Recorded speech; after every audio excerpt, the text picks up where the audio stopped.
Okay, so they know the Yes. stuff like ABCD and counting, but they won't be able to frame sentences. Like if Some I'm of them, having not all. Yeah, some of them, not all, because there is a whole.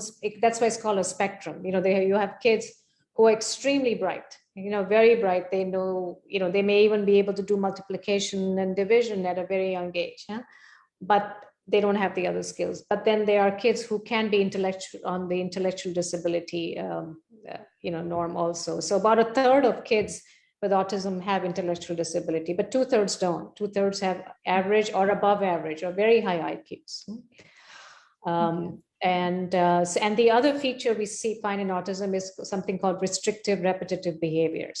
So these kids will often do the same thing again and again and again. And a lot of kids do that. They'll watch the same movie multiple times. But these kids are almost obsessed. They'll watch the same thing again and again. They'll play with one toy again and again, like a toy which spins, or they will line up with our stack of blocks. They will not do pretend play. When we are little, we all like to do pretend play because that's our way of connecting with people. Like if you remember, you were doing pretend cooking, you're playing house, you feed your dog. These kids don't do that. The other thing we find is they don't imitate. Like little kids, they'll if you're combing your hair, they'll take the comb and comb the hair. But these kids may not do that. So they, often parents will say, they are very easygoing kids. They're just happy and content to play by themselves. They may not have any behavioral issues. So parents may not notice it.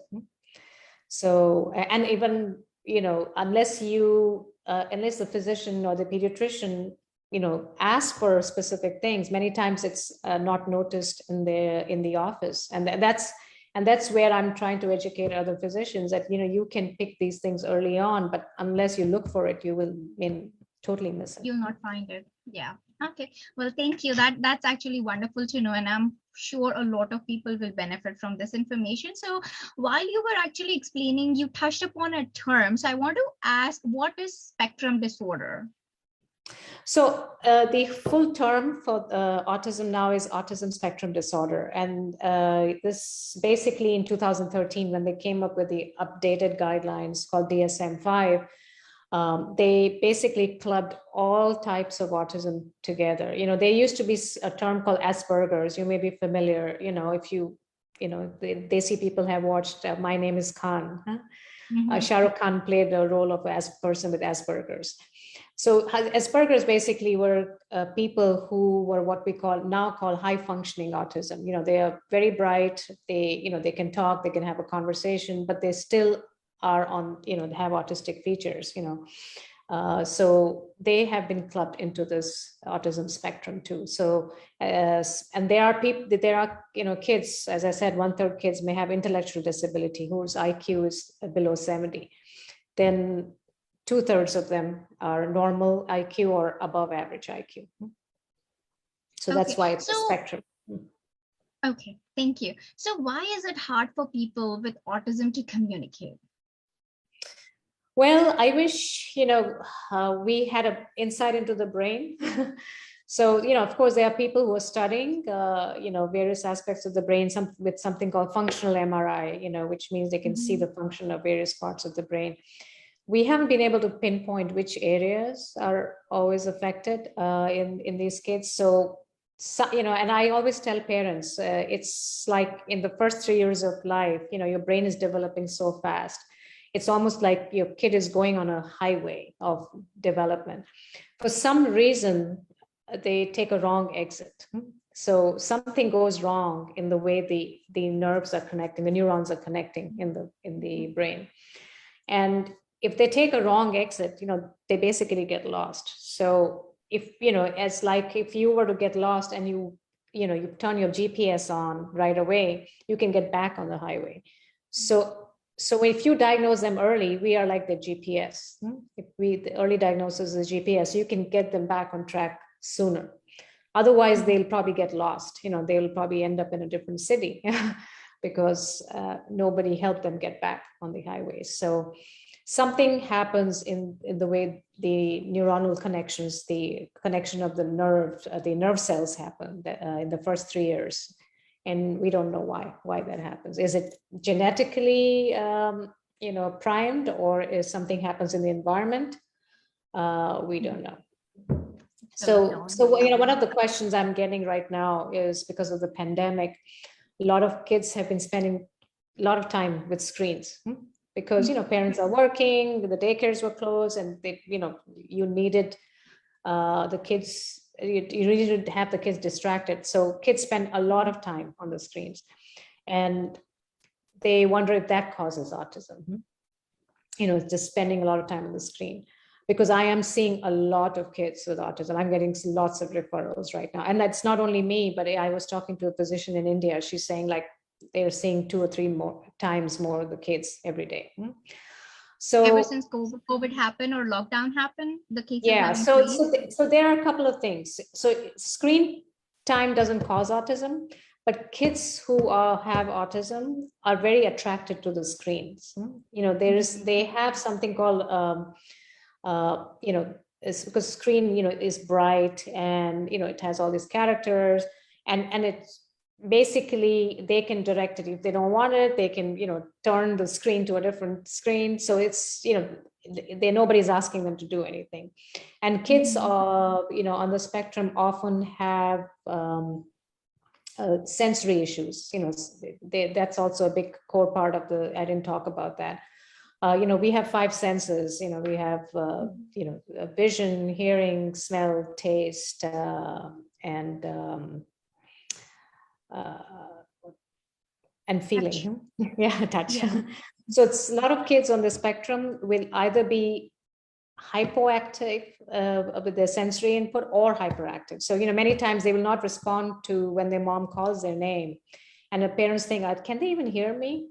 But when you have a little vacuum cleaner or a blender in the kitchen, they will cover their ears. They don't like that sound. Similarly, visual. A lot of kids love that visual stimulus, especially from the screens. So they get glued to it, and they can spend hours and hours on it.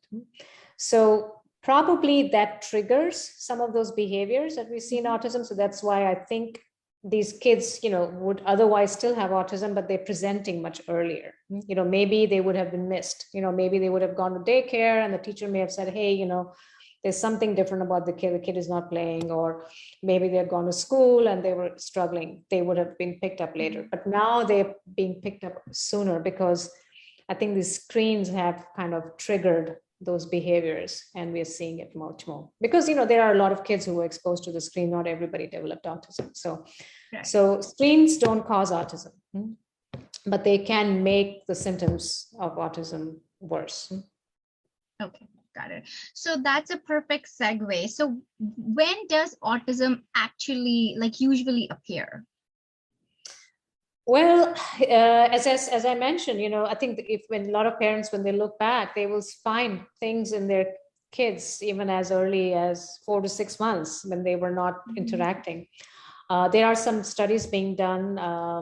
I think at Duke, they're doing a study in which they're trying to see the eye tracking of 6-month-old babies, and they find that these babies don't, focus their gaze on people as much as they would as a kid who's not on the spectrum. So because they are more, focused on objects or something else, but not on people. But typically, I think as a physician, the earliest we can diagnose it is probably at 12 months. Probably not. We don't have the tools to diagnose it before that. Okay. So but I think as long as you can diagnose it before 3 and get them under the intervention and therapy, I think you're doing okay. Okay, so that was actually my next question, that how is it diagnosed, and is there a test for it? Or I think you mentioned early diagnosis is important. So is there a test besides what you described, like the vision and the response? Yeah, so because it's mostly, as I said, a neurobehavioral disorder, the diagnosis is mostly made through observation, and interviewing the parents, interviewing their teachers. So it's basically a cluster of symptoms and behavioral observations. There is no blood test, there is no genetic test, there is no MRI scan that can diagnose it, unfortunately. Not yet, maybe they're working on it. Huh? So that's why you have to, have somebody who's experienced do these tests. But the American Academy of Pediatrics now does recommend that all pediatricians screen kids for autism at their 18-month and 2-year checkup. So, if you have anybody in the audience who has kids who has gone to the doctor, they fill out a form called MCHAT, Modified Checklist for Autism in Toddlers, in which they have like 20 questions, and they are all, very well-researched questions. So if that screen is abnormal, then the pediatrician can refer them for further testing, to an expert, somebody who is more experienced in doing the testing, because it does take a long time. The testing, you can't just do it, in one office visit. You have to do multiple visits and long visits. But the problem with the screen is that I talked about is, I think if you have gone to a doctor's office, you know how many forms they have you fill out. And that's my pet peeve. You give them another form, and parents don't have time to think about all these things. So very often it's missed because of that, and very often is also missed because the physician, they don't have much time. They only have 10 minutes. They ask you, okay, is your child talking? Is your child, and yeah, if they're counting the alphabets and numbers, they're like, oh yeah, they're very smart. They know all the alphabets and numbers. They're like, okay, fine, you're good. Here's your shot. You go home. So okay.